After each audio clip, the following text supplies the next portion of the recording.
अब हम आते हैं, how does the parliament make laws, parliament कानून कैसे बनाती है, हाउ। पहले तो हम क्या देखें क्या क्या बनाती है, अब हम देखते हैं कि संसद कानून कैसे बनाती है। So the basic function of any legislature is to make laws for its people. किसी भी लेजिस्लेचर, किसी भी विधायिका का जो सबसे बेसिक कार्य है, मूल कार्य है कि वो उसकी जनता के द्वारा लॉ, जनता के लिए जनता के लिए law banana. A definite procedure is followed in the process of law making. तो जो प्रोसीजर है लॉ कानून बनाने की, जो प्रोसीजर है उसमें एक तरीका है, एक डेफिनेट प्रोसीजर उसको फॉलो करता है। Some of the procedures of law making are mentioned in the constitution while some have evolved over the conventions. So बहुत कुछ सारी ऐसी हैं जो कानून बनाने की विधियां हैं वो हमारे संविधान में वर्णित है, बट कुछ विधियां जो है कालक्रम में कन्वेंशन के हिसाब से, अपने समय के हिसाब से स्वीकार कर लिया गया है। Some are mentioned in the constitution and some have evolved from the convention. Follow a bill through legislative process and you will clearly see the law making process is technical and even tedious। तो अगर आप देखेंगे तो आप समझेंगे कि law making procedure tedious भी है और टेक्निकल भी है, काफ़ी मतलब तकनीकी और जटिल कठिन काम है एक्चुअली में देखा जाए तो। So a bill is draft of the propose law. उस जो ऊपर जो हमने चार्ट देखा उसको हम देखेंगे, बट उससे पहले मैं थोड़ा सा बता देता हूँ कि जो बिल क्या है। बिल जो कानून आने वाली है ना, उसको विधेयक कहते हैं। जो कानून हम लाने वाले हैं उसको अभी हम पहले बिल के रूप में लाते हैं, विधेयक के रूप में लाते हैं।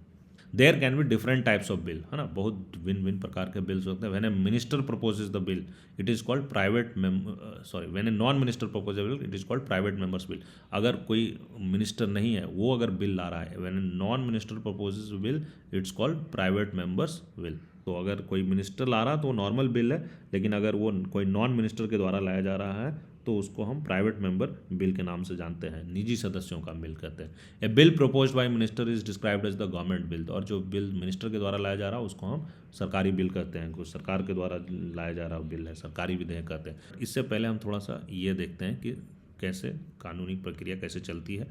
सो पीपल इनपुट, सबसे पहले होता क्या है कानून बनाने का जो तरीका है, ये जो टेबल है ये मैं आपको थोड़ा सा समझाता हूँ। यहाँ की टेबल में क्या है कि सबसे पहले जनता से इनपुट लिया जाता है, पीपल्स इनपुट, है ना, लोगों के द्वारा जनता की इच्छा ली जाती है। देन इससे क्या होता है, इसके बाद कभी कभी बिल सेंड टू कमिटी और discussed in the house itself, है ना। सो बिल जो है विधेयक समिति के पास भेजा जाता है, बिल सेंड टू कमिटी और डिस्कस, वो किसी समिति के पास भेजा जाता है या हाउस में डिस्कस किया जाता है। Then committee gives the report, committee report देती है। Then house may or may not accept the report, house उसको एक्सेप्ट कर सकता है और नहीं भी एक्सेप्ट कर सकता है। कभी कभी डायरेक्टली पीपल इनपुट पे भी हाउस में बिल लाया जा सकता है। नाउ डिटेल्ड डिस्कशन, उस पर उसके बाद बिल को अगर उसको एक्सेप्ट कर लिया गया तो उस पर डिटेल्ड डिस्कशन किया जाता है। तो डिस्कशन के बाद either the bill is accepted और द बिल इज रिजेक्टेड। अगर बिल एक्सेप्ट हो गई तो other house of the parliament, वो दूसरे हाउस में पास किया जाता है। नाउ अदर हाउस अप्रूव्स और गिव्स रिकमेंडेशन, अदर हाउस उस पर फिर से कुछ एक रिकमेंडेशन अप्रूव करता है, या तो उसको अप्रूव कर देता है या कुछ रिकमेंडेशन दे देता है। सो अगर ऐसा रिकमेंडेशन आ गया तो ज्वाइंट सेशन ऑफ पार्लियामेंट कभी कभी किया जाता है, जहाँ पे दोनों सदन एक साथ मिलकर डिस्कस करते हैं। ज्वाइंट सेशन मनी बिल में नहीं हो सकता है, मनी बिल में ज्वाइंट सेशन नहीं हो सकता है, कॉन्स्टिट्यूशनल अमेंडमेंट में मनी ज्वाइंट सेशन नहीं हो सकता है, बट बाकी बिल्स में ज्वाइंट सेशन हो सकता है। नाउ द प्रेसिडेंट अप्रूव्स और सेंड्स बैक फॉर रिकंसिडर। जब ये दोनों हाउस सदन से यहाँ से भी अप्रूव होकर आ गया तो प्रेसिडेंट या तो उसको अप्रूव कर सकता है या फिर वापस रिकंसिडरेशन के लिए भेज सकता है। अगर प्रेसिडेंट ने अप्रूव कर दिया तो वो जो विधेयक है वो कानून में बदल जाती है, वो लॉ बन जाती है। यहाँ एक चीज़ और है, बिल जो है, bill introduction in either house, bill किसी भी हाउस में लाया जा सकता है। पहले लोकसभा में लाया जा सकता है, फिर उसके बाद लोकसभा से पारित होने के बाद राज्यसभा जा सकता है, या फिर राज्यसभा में लाया जा सकता है और राज्यसभा से पारित होने के बाद लोकसभा में लाया जा सकता है। ये है नॉन बली मनी बिल में। अगर वो मनी बिल है तो अब वित्तीय बिल है तो ऐसा नहीं हो सकता, विधेयक में ऐसा नहीं हो सकता, सिर्फ और सिर्फ वो लोकसभा में आता है। And bill is and so this is the, अगर आप देख रहे होंगे कि ये थोड़ा सा टीडियस प्रोसेस है, इतना सिंपल प्रोसेस नहीं है कानून बनाना। नाउ हम टाइप्स ऑफ बिल्स की बात कर लेते हैं कि किस किस तरह के बिल है, विधेयक किस किस प्रकार के।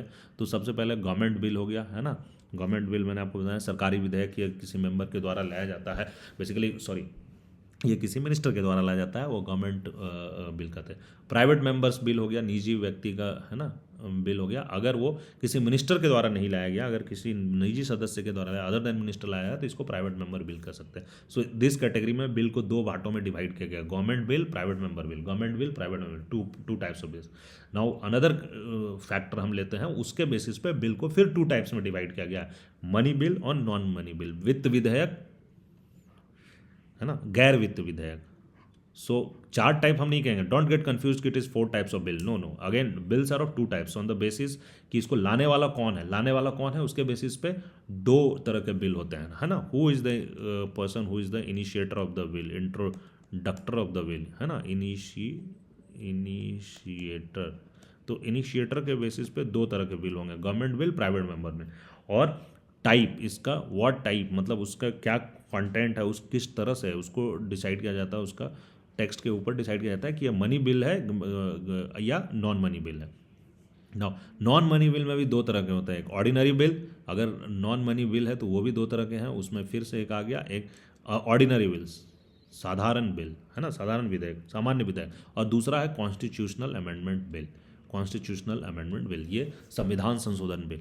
नाउ यहाँ पे थोड़ा सा ये है कि जो ये है मनी बिल है, ये सिर्फ और सिर्फ ओनली इन लोकसभा में लाया जा सकता है, ओनली इन लोकसभा, है ना। ये कहीं ordinary bill, non money bill, दोनों में से कहीं भी आ सकते हैं। Now constitutional amendment and money bill में क्या है, joint sitting not possible,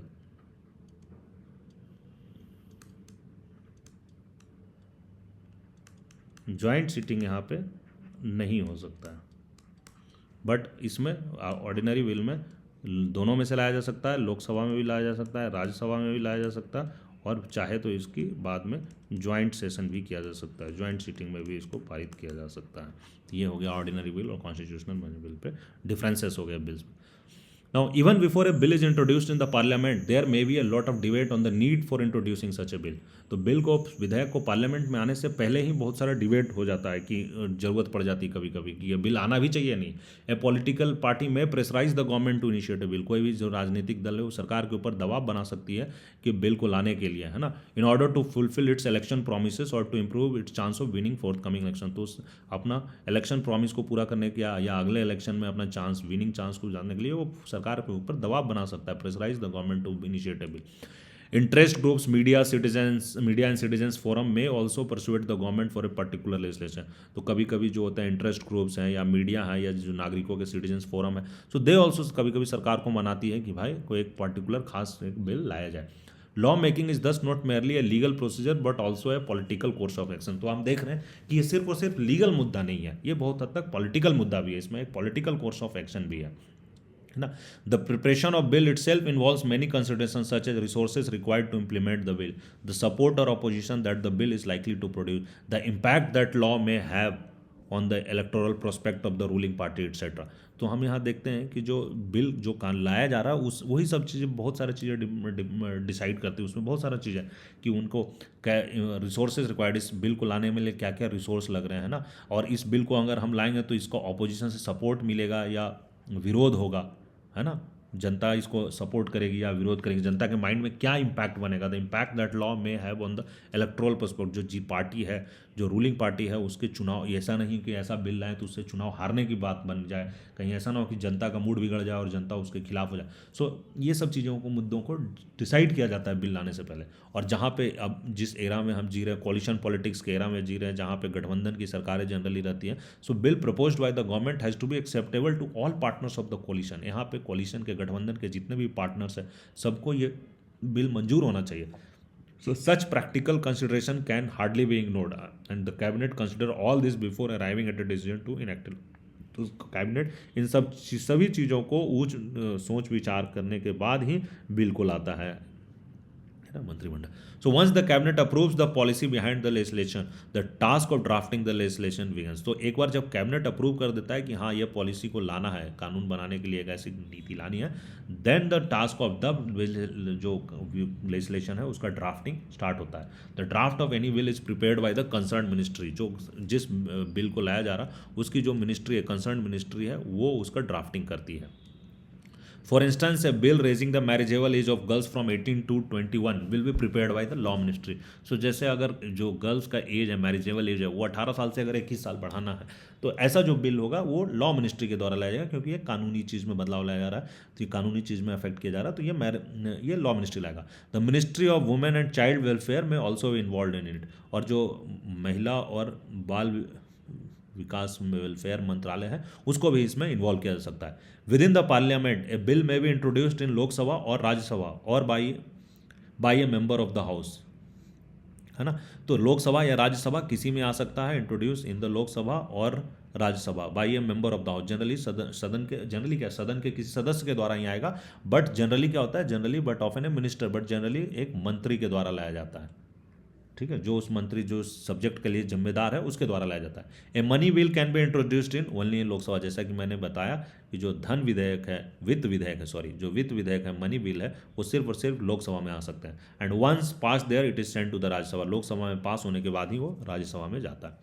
A large part of discussion on the bill takes place in the committees, तो बिल के ऊपर जो बहुत बड़ा डिस्कशन होता है वो समितियों में होता है ना। The recommendation of the committee is then sent to the house, और जो उस कमिटी की जो समिति का जो रिकमेंडेशन होता है, सिफारिश होती है, वो सदन को भेज दिया जाता है। रिकमेंडेशन ऑफ द कमिटी, समितियों का जो सिफारिश हो भेज दिया। That is why committees are refer to as miniature legislature, तो इसलिए इन समितियों को हम लघु विधायिका भी कहते हैं, मिनिएचर लेजिस्लेचर भी कहते हैं, क्योंकि उनके रिकमेंडेशन बहुत इंपॉर्टेंट है, वो भेजे जाते हैं हाउस में। This is the second stage in the law making process, तो लॉ मेकिंग प्रोसेस में ये दूसरा स्टेज है। In the third and final stage the bill is voted upon, और एक बार जब पार्लियामेंट में आ गया, सदन में आ गया, तो बिल में वोटिंग होती है। ये थर्ड एंड फाइनल स्टेज है, bill is voted upon. If a non money bill is passed by one house, अगर एक गैर वित्त विधेयक है, अगर किसी एक हाउस में पास हो गया, तो of course it will be sent to other house, दूसरे हाउस में भेजा जाता है, where it goes through the exactly same procedure, वहां भी सेम प्रोसीजर फॉलो किया जाता है। Now a bill has to be passed by both the houses for enactment, वो दोनों हाउस से पारित होने चाहिए। If there is a disagreement between the two houses on the proposed bill, अगर किसी बिल में, प्रपोज्ड बिल में डिसएग्रीमेंट है दोनों हाउस में, तो attempt is made to resolve it through joint session of the parliament, तो ज्वाइंट सेशन करवाया जाता है पार्लियामेंट का, और वहां पे कोशिश किया जाता है कि इसको पास करवाया जाए, और उसको अटेम्प्ट किया जाता है कि इसको वहाँ पे क्लियर किया जाए, रिजॉल्व किया जाए, इस मुद्दे को रिजॉल्व किया जाए। In the few instances when joint sessions of the parliament were called to resolve it deadlock, the decision has always gone in the favour of Lok Sabha, तो बहुत सारे कुछ ऐसे इंस्टांस है कि जब डेडलॉक को सुलझाने के लिए लाया गया मामला, तो मामला लोकसभा के हिसाब से चला गया। आप थोड़ा सा सोचिएगा कि क्यों, और अगर आप इस पर कमेंट कर सकते हैं तो आप बताइएगा कि ऐसा क्यों हो सकता है। कि in few instances when joint session, ये थोड़ा सा समझने वाली बात है कि when joint sessions of the parliament were called to resolve a deadlock, Lok Sabha और राज्यसभा में डेडलॉक बन गया, बट वहाँ पे जॉइंट सेशन लाया गया, the decision has always gone in the favour of Lok Sabha, और डिसीजन लोकसभा के फेवर में चला गया। होता क्या है दोस्तों, मैं आपको बता देता हूँ जस्ट आपकी जानकारी के लिए, कि कभी कभी ऐसे होती है कि कोई पार्टी, जनरली मेजोरिटी, जो party leading party, ruling party है, उसकी मेजोरिटी होती है, तो लोकसभा में तो पारित करवा लेती है, बट कभी कभी राज्यसभा में उसकी सफिशिएंट सदस्य नहीं होते हैं, और वहाँ मेजोरिटी नहीं होने के कारण वो वहाँ पारित नहीं करवा पाती। अब जब ज्वाइंट सीटिंग होती है, तो 545 लोकसभा के सदस्य एंड 250 राज्यसभा के सदस्य, तो ये कुछ 800 के आसपास बनते हैं, और वहाँ पे लोकसभा और राज्यसभा मिलाकर 400 के आसपास का नंबर इनको लाना होता है, और वो मेजोरिटी मार्क टच कर जाते हैं। तो ज्वाइंट सेशन करा के लोकसभा में जो चीज़ें चाही जा रही है, जो सोची जा रही है, वो ज्वाइंट सेशन करवा के राज्यसभा से अगर वो पारित नहीं हो रही थी, तो ज्वाइंट सेटिंग में पारित हो जाती है, ऐसा है कुछ chances. So if it is a money bill, और लेकिन अगर ये एक मनी बिल है, तो Rajya Sabha can either approve the bill, Rajya Sabha money bill में सिर्फ क्या कर सकता है, या तो अप्रूव कर सकता है, या फिर कुछ अमेंडमेंट बिल को सजेस्ट कर सकता है, some changes, but cannot reject the bill, उसको रिजेक्ट नहीं कर सकता। राज्यसभा एक मनी बिल को, वित्त विधेयक को रिजेक्ट नहीं कर सकता, या तो सिर्फ उसको अप्रूव कर सकता है, या कुछ अमेंडमेंट सजेस्ट कर सकता है, चेंजेस सजेस्ट कर सकता है। If it takes no action within 14 days, अगर नो एक्शन विद इन 14 दिन के अंदर वो काम नहीं किया रहेगा, राज्यसभा में कुछ काम नहीं हुआ, तो bill is deemed to have been passed, bill अपने आप माना जाएगा कि राज्यसभा से वो पास कर दिया गया है। सो ये बहुत इंपॉर्टेंट पावर है लोकसभा का। विधेयक बिल में 14 दिन पर अगर कोई निर्णय नहीं लेगी राज्यसभा, तो उसको अपने आप पारित मान लिया जाएगा। Amendments to the bill suggested by Rajya Sabha may or may not be accepted by the Lok Sabha, तो और जो भी अमेंडमेंट राज्यसभा ने बोला है ना, मे और may not be accepted by the Lok Sabha, Lok Sabha उसको एक्सेप्ट कर भी सकती है, नहीं भी कर सकती है, ये लोकसभा के ऊपर है। When A bill is passed by both houses, जब बिल दोनों सदन से पारित हो गया, क्या वो कानून बन गया? क्या इतना सफिशिएंट है? नो। इसके बाद एक स्टेप और है दोस्त, दोनों हाउसेस से पास होने के बाद वो bill is send to the president, और राष्ट्रपति के पास जाता है फॉर हिज एसेंट। हमने लास्ट चैप्टर में पढ़ा था, प्रेसिडेंट के पावर्स में पढ़ा था कि राष्ट्रपति के पास एसेंट के लिए जाता है। And the ascent of the president, the ascent of the president results in the enactment of A bill into law.